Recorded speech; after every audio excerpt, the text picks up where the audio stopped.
رب اشرح لي صدري ويسر لي امری واحلل عقدۃ من لسانی یفقهوا قولی۔ معزز سامعین کرام، اتنی بات تو ہر ایک مسلمان جانتا ہے، ہمارے ایمان اور عقیدے کی تکمیل کے لیے دو چیزیں بنیادی حیثیت رکھتی ہیں، ایک ہے توحید اور دوسرے ہے ایمان بالرسالہ۔ کلمہ طیبہ کے دو جز ہیں، ایک ہے لا الہ الا اللہ، اللہ کے علاوہ کوئی معبود برحق نہیں ہے، اس سے توحید سمجھ میں آتی ہے، اور کلمہ طیبہ کا دوسرا جز ہے محمد الرسول اللہ صلی اللہ علیہ وسلم، کہ محمد صلی اللہ علیہ وسلم اللہ کے رسول ہیں۔ اس جز سے ایمان بالرسالت کا پتہ چلتا ہے۔ اگر کوئی توحید ہی کا قائل ہے، ایمان بالرسالہ کو تسلیم نہیں کرتا، لاکھ نماز پڑھے، روزے رکھے، حج کرے، زکوٰۃ دے، صدقہ کرے، اس کا ایمان اللہ تبارک تعالیٰ کے یہاں معتبر نہیں ہے موحد، اللہ کو رب جانتا ہے، خالق جانتا ہے، نفع اور نقصان کا مالک جانتا ہے، لیکن کہتا ہے محمد صلی اللہ علیہ وسلم اللہ کے رسول ہیں، میں اسے تسلیم نہیں کرتا۔ یا اگر کوئی کلمہ طیبہ کے دوسرے جز کو مانتا ہے کہ محمد صلی اللہ علیہ وسلم اللہ کے رسول تو ہیں، لیکن اللہ کی وحدانیت پر اس کا ایمان نہیں ہے، اللہ کو نفع نقصان کا مالک نہیں جانتا، معبود برحق، مسجود برحق نہیں جانتا۔ ہمارے ایمان کی تکمیل کے لیے توحید بھی ضروری ہے اور ایمان بالرسالت بھی ضروری ہے، یہ ہر کوئی مسلمان جانتا ہے۔ قادیانی بھی اسے تسلیم کرتا ہے، وہ بھی یہی کلمہ پڑھتا ہے۔ یہ الگ بات ہے کہ رسولوں کی تقسیم اس نے کر دی ہے، نبیوں کی تقسیم اس نے کر دی ہے، لیکن جتنے فرقے ہیں دنیا میں، دنیا کا ہر فرقہ اسی کلمے کا سہارا لیتا ہے اپنی نجات کے لیے، لیکن بہت کم لوگ یہ جانتے ہیں کہ توحید کے ساتھ اور ایمان بالرسالت کے ساتھ اللہ کی وحدانیت کے اقرار اور نبی کی نبوت کی تسلیم کے ساتھ کچھ اور باتیں ہمارے لیے ضروری ہیں۔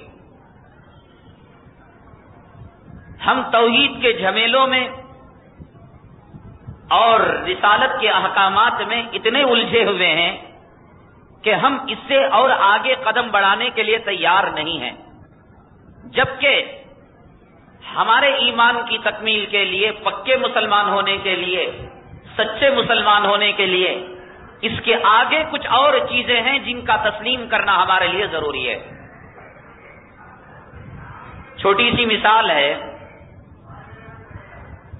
دنیا کا ہر نمازی مسلمان اپنی ہر نماز میں، وہ نفل ہو، فرض ہو، واجب ہو، سنت مؤکدہ ہو، مستحب ہو، ہر نماز میں سورہ فاتحہ پڑھتا ہے۔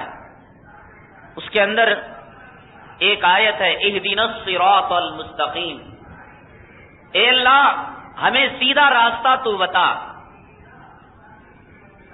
اللہ تبارک تعالیٰ نے اس دعا کی تعلیم کے ساتھ بندوں کو علم سے کورا نہیں رکھا۔ اگر صرف یہی کہہ دیتا، یہی حکم دے دیتا کہ تم اہدنا الصراط المستقیم پڑھو، تمہاری نماز پوری ہو جائے گی، تو دنیا کا ہر گمراہ فرقہ، باطل فرقہ یہ کہتا کہ صراط مستقیم سیدھا راستہ ہمارا ہی ہے، قادیانی کہتا ہمارا ہے، اہل سنت والجماعت کہتے ہمارا ہے، دیوبندی کہتے ہمارا ہے، بریلوی کہتے ہمارا ہے، مقلد کہتا ہمارا ہے، غیر مقلد کہتا ہمارا ہے، کیونکہ یہ دنیا کا اصول ہے کہ دنیا میں کوئی آدمی جب باطل کو پیش کرتا ہے تو باطل کی شکل میں پیش نہیں کرتا، اسے حق کا لبادہ دے کر، سچائی کا بچھونا اور لباس پہنا کر اسے پیش کرتا ہے۔ دنیا میں کہیں ایسا نہیں ہوتا کہ آدمی دودھ خریدنے کے لیے جائے اور دودھ والا یوں کہے 1 لیٹر دودھ لو تو 1 لیٹر پانی میں الگ سے دوں گا، تو کوئی خریدار اسے برداشت نہیں کرتا، تو اس لیے وہ پانی کو دودھ میں ملا کر فروخت کر دیتا ہے۔ چاول خریدنے جائیں تو کوئی دکاندار یہ نہیں کہتا 1 کلو چاول لو تو 100 گرام کنکریاں ہم ساتھ دیں گے، تو وہ تسلیم نہیں کرتا، کنکریوں کو چاول میں ملا کر وہ فروخت کر دیتا ہے، پانی کو دودھ میں ملا کر فروخت کر دیتا ہے۔ دنیا کا کوئی باطل فرقہ اپنے کو باطل فرقہ نہیں کہتا، حق سے ہٹا ہوا نہیں کہتا، ہر فرقہ یہی کہتا ہے میں سچا ہوں، میرا راستہ جنت تک پہنچانے والا ہے، ہم قرآن پر عمل کرنے والے ہیں، ہم حدیث پر عمل کرنے والے ہیں۔ اللہ تبارک تعالیٰ نے اس کا جواب اس میں دے دیا ہے سورہ فاتحہ میں، اہدنا الصراط المستقیم، دعا سکھلائی بندو تم کہو اے اللہ تو ہمیں سیدھا راستہ بتا۔ یہ سیدھا راستہ جو ہائی وے ہے یہ کیا دیوبند سے ہو کر جاتا ہے یا بریلی سے ہو کر جاتا ہے یا مکے سے ہو کر جاتا ہے یا مدینے سے ہو کر جاتا ہے، یہ خانقاہوں سے ہو کر جاتا ہے؟ اس کی وضاحت اللہ نے کی، صراط الذین انعمت علیہم، ان لوگوں کا راستہ جن پر اے اللہ تیرا انعام ہو چکا ہے۔ اللہ کا انعام کن پر ہوا؟ کیا جنہیں دولت ملی، جنہیں سلطنت ملی، جنہیں حکومت ملی، جنہیں پیسہ ملا، جنہیں روپیہ ملا، جنہیں سونے اور چاندی کے ذخائر ملے، کون ہیں وہ لوگ جن پر اللہ تبارک تعالیٰ کا انعام ہوا؟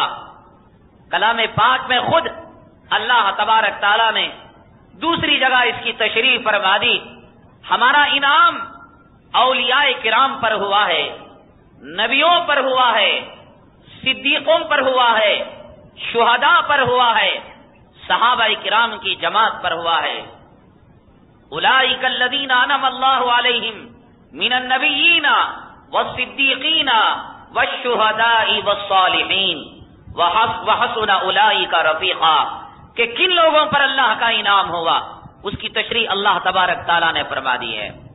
تو سیدھا راستہ اللہ تبارک تعالیٰ نے حکم دیا کہ سیدھے راستے کی دعا کرو، اور کہا کہ سیدھا راستہ ان لوگوں کا راستہ ہے جن پر ہمارا انعام ہوا ہے۔ جناب محمد الرسول اللہ صلی اللہ علیہ وسلم کے بعد قیامت تک کے آنے والے لوگوں میں جن پر اللہ کا سب سے زیادہ انعام ہوا، اللہ کی سب سے زیادہ مہربانی ہوئی، وہ حضرات صحابہ کرام کا مقدس طبقہ ہے اور مقدس جماعت ہے۔ یہی تشریح ہے صراط الذین انعمت علیہم، یا اللہ ہمیں سیدھا راستہ بتا، یعنی صدیق کی صداقت کا راستہ بتا، فاروق کی عدالت کا راستہ بتا، عثمان کی سخاوت کا راستہ بتا، علی کی شجاعت کا راستہ بتا، صحابہ کی سخاوت کا راستہ بتا، بہادری کا راستہ بتا۔ یہ ہے صراط الذین انعمت علیہم۔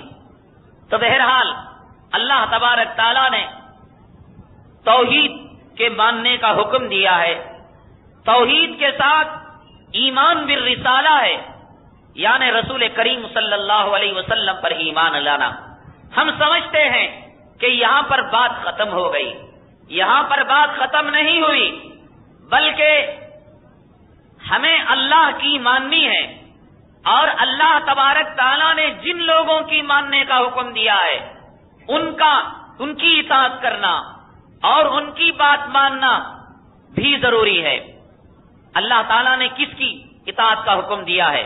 من یطیع الرسول فقد اطاع اللہ، جو رسول کی اطاعت کرتا ہے وہ اللہ کی اطاعت کرتا ہے۔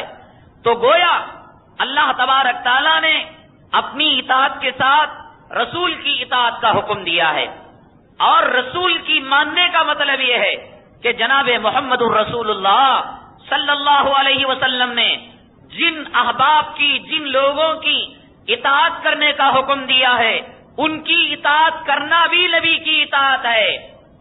اگر کوئی اولاد یوں کہے میں ماں کی اطاعت نہیں کرتا، میں باپ کی بات نہیں مانتا، میں عالم کی بات نہیں مانتا، میں امام کی بات نہیں مانتا، میں ولی کی بات نہیں مانتا، بھائی کیوں؟ ہم ایمان اللہ پر لائے ہیں، اللہ کے نبی پر لائے ہیں، ہم امام پر تھوڑی ایمان لائے ہیں، ہم عالم پر تھوڑی ایمان لائے ہیں، ہم فقیہ پر تھوڑی ایمان لائے ہیں، ہم ماں باپ پر تھوڑی ایمان لائے ہیں۔ یہ غلط ہے۔ کیوں؟ ان لوگوں کی اطاعت کرنا نبی کی اطاعت کرنا ہے۔ ماں کی اطاعت کا حکم اللہ کے نبی نے دیا ہے، باپ کی اطاعت کا حکم اللہ کے نبی نے دیا ہے، بڑوں کی فرما برداری کا حکم اللہ کے نبی نے دیا ہے، اولیاء کرام کے نقش قدم پر چلنے کا حکم اللہ کے نبی نے دیا ہے۔ تو اللہ کے نبی کی ماننے کے ساتھ اللہ کے نبی صلی اللہ علیہ وسلم نے جن کی بات ماننے کا حکم دیا ہے ان کی ماننا بھی ہمارے لیے ضروری ہے۔ جیسے ماں کی اطاعت، باپ کی فرما برداری، استاد کی غلامی، پیر و مرشد کے نقش و قدم پر چلنا، یہ اللہ کے نبی نے کہا ہے، اس وجہ سے ہم ان کی اطاعت کرتے ہیں۔ لیکن سوال یہ، ماں کی اطاعت کہاں تک کی جائے، باپ کی فرما برداری کہاں تک کی جائے، استاد کی بات کہاں تک مانی جائے، پیر و مرشد کی اطاعت اور غلامی کہاں تک کی جائے؟ اگر کوئی پیر و مرشد یوں کہے کہ میرے مرید صاحب تم اپنی بیٹی کو لا کر میرے سامنے رکھ دو، بیوی کو لا کر میرے سامنے رکھ دو، میں کچھ پڑھ کر دم کرنا چاہتا ہوں، میں تعویذ دینا چاہتا ہوں۔ اب یہ سوال اللہ کے نبی نے ان کے ماننے کا حکم دیا ہے، تو ایک طرف یہ حکم دے رہے ہیں اور خلاف شریعت حکم دے رہے ہیں۔ کوئی ماں اپنے نوجوان لڑکے سے کہتی ہے کہ بیٹا تیری عمر ہی کیا ہوئی ہے، 17 18 سال 19 20 سال، اس عمر میں تیرا داڑھی رکھنا ایسا معلوم ہوتا ہے کہ تو بوڑھا ہو جائے گا، کالج میں تیرا داخلہ نہیں ملے گا، تجھے کوئی لڑکی دینے والا نہیں ملے گا۔ سوال یہ کہ اللہ کے نبی نے ماں کی اطاعت کا حکم دیا ہے، تو ماں کے کہنے پر کیا یہ داڑھی نکال دے، باپ کے کہنے پر کیا جہیز میں رقم لے لے، جوڑے کا پیسہ لے لے، پیر و مرشد کے کہنے پر اپنی عورت کو، اپنی بیٹی کو، اپنی بہن کو، اپنی ماں کو بے پردہ کے، بغیر پردے کے اپنے پیر و مرشد کے سامنے لائے؟ اللہ کے نبی صلی اللہ علیہ وسلم نے اس کے لیے قاعدہ دے دیا، لا طاعت لمخلوق فی معصیت الخالق۔ ہاں میں نے کہا ہے امام کی اقتداء کرنے کا حکم دیا ہے، ہاں میں نے حکم دیا ہے کہ ماں کے قدموں کے نیچے جنت ہے، ہاں میں نے کہا ہے کہ باپ جنت کا دروازہ ہے، ہاں میں نے کہا ہے کہ پیر و مرشد کے راستے پر چلنا جنت کے راستے پر چلنا ہے۔ یہ سب اس وقت تک ہے، یہ جب تک شریعت کے دائرے میں رہے، قرآن کی حدود میں رہے، حدیث کے حدود میں رہے، اور جب یہ شریعت کے خلاف حکم دے، ماں ماں نہیں رہتی اور باپ باپ نہیں رہتا، استاد استاد نہیں رہتا، عالم عالم نہیں رہتا، پیر و مرشد نہیں رہتا، وہ شیطان کا نمائندہ اور ایجنٹ ہو جاتا ہے۔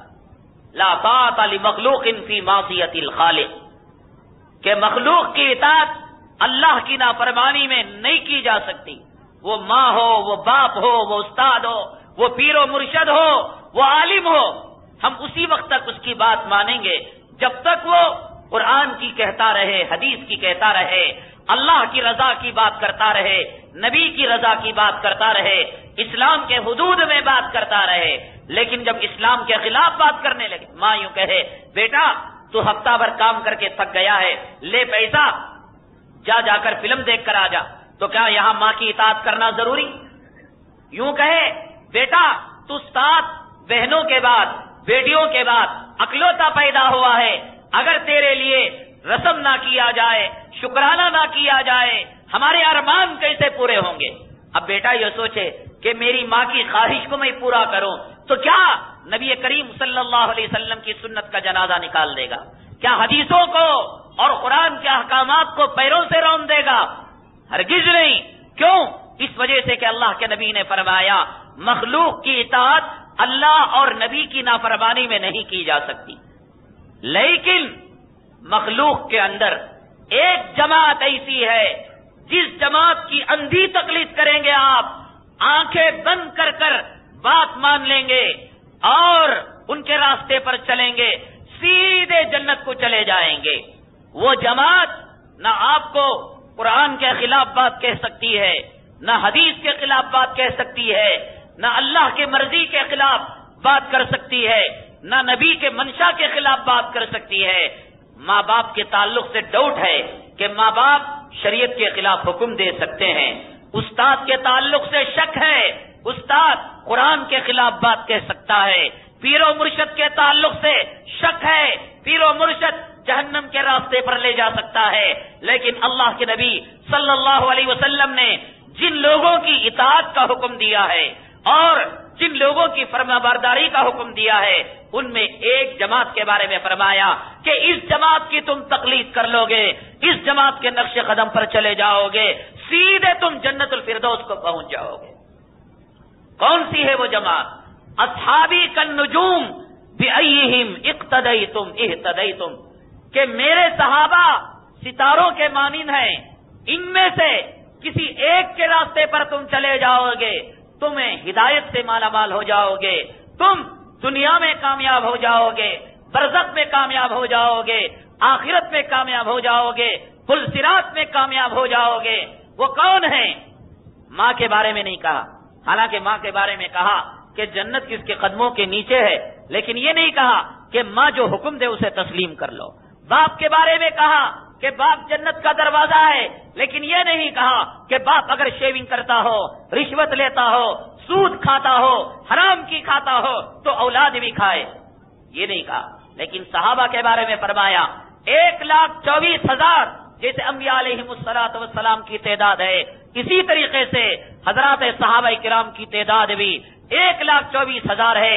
اگر تمہیں ابو بکر کی ہسٹری سمجھ میں نہ آئے، اگر تمہیں عمر کی تاریخ سمجھ میں نہ آئے، اگر تمہیں عثمان کی حیات سمجھ میں نہ آئے، اگر تمہیں علی کا علم سمجھ میں نہ آئے، 1,24,000 صحابہ میں سے جو ادنا درجے کا صحابی ہے، جو آخری درجے کا صحابی ہے، اگر کوئی اس کے بھی نقش قدم پر چلا جائے گا، ہدایت سے مالا مال ہو جائے گا اور سیدھے وہ جنت کو چلا جائے گا۔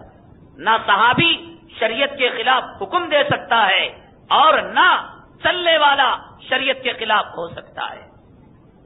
اس وجہ سے ہم نے صحابہ کرام کے عنوان کو اٹھایا کہ دنیا میں مختلف فرقے ہیں، مختلف جماعتیں ہیں، بعض جماعتیں اپنے مسلک کو ثابت کرنے کے لیے اور اپنے طور طریقے اور مسائل کو ثابت کرنے کے لیے جب ان کے خلاف دوسرے صحابہ کرام کا عمل آتا ہے تو ان پر انگلی اٹھا دیتے ہیں اور کہتے ہیں کہ فلاں صحابی کمزور عقل کے تھے، فلاں صحابی کم سمجھ والے تھے۔ مثال کے طور پر ساری دنیا کے اندر صحابہ کرام کے نقش قدم پر چلتے ہوئے اکثر جگہ تواتر کے ساتھ 20 رکعت تراویح پڑھی جا رہی ہے، لیکن ایک طبقہ وہ ہے جو 8 رکعت تراویح پڑھتا ہے۔ جب ان سے کہا جاتا ہے کہ بھی تم 8 رکعت تراویح کیوں پڑھتے ہو، حضرت سیدنا عمر بن خطاب رضی اللہ تعالیٰ عنہ کے بارے میں وہ کہنے لگتے ہیں کہ ان کا مقام نبی کے مقام سے نہیں بڑھ گیا، ان کا درجہ نبی کے درجے سے نہیں بڑھا۔ یہ لوگوں کو غلط فہمیوں میں مبتلا کرتے ہیں کہ تم نبی پر ایمان لائے ہو یا حضرت سیدنا عمر بن خطاب رضی اللہ تعالیٰ عنہ پر ایمان لائے ہو۔ یہ غلطی ہے۔ جس طریقے سے نبی کے راستے پر چلنا ایمان اور ہدایت کاملہ کی دلیل ہے، اسی طریقے سے اللہ کی قسم کھا کر یہ بات کہی جا سکتی ہے کہ صدیق کے راستے پر چلنے والا بھی کامیاب ہے، فاروق کے راستے پر بھی چلنے والا کامیاب ہے، عثمان کے راستے پر بھی چلنے والا کامیاب ہے، علی کے راستے پر بھی چلنے والا کامیاب ہے، طلحہ کے راستے پر بھی چلنے والا کامیاب ہے۔ جو لوگ نبی کریم صلی اللہ علیہ وسلم کے سنتوں کا مقابلہ حضرات صحابہ کرام سے کرتے ہیں، یہ حضرات صحابہ کرام کو پسے پردہ گالیاں دینے والے ہیں اور ان کا مقام، ان کا درجہ کم کرنے والے ہیں۔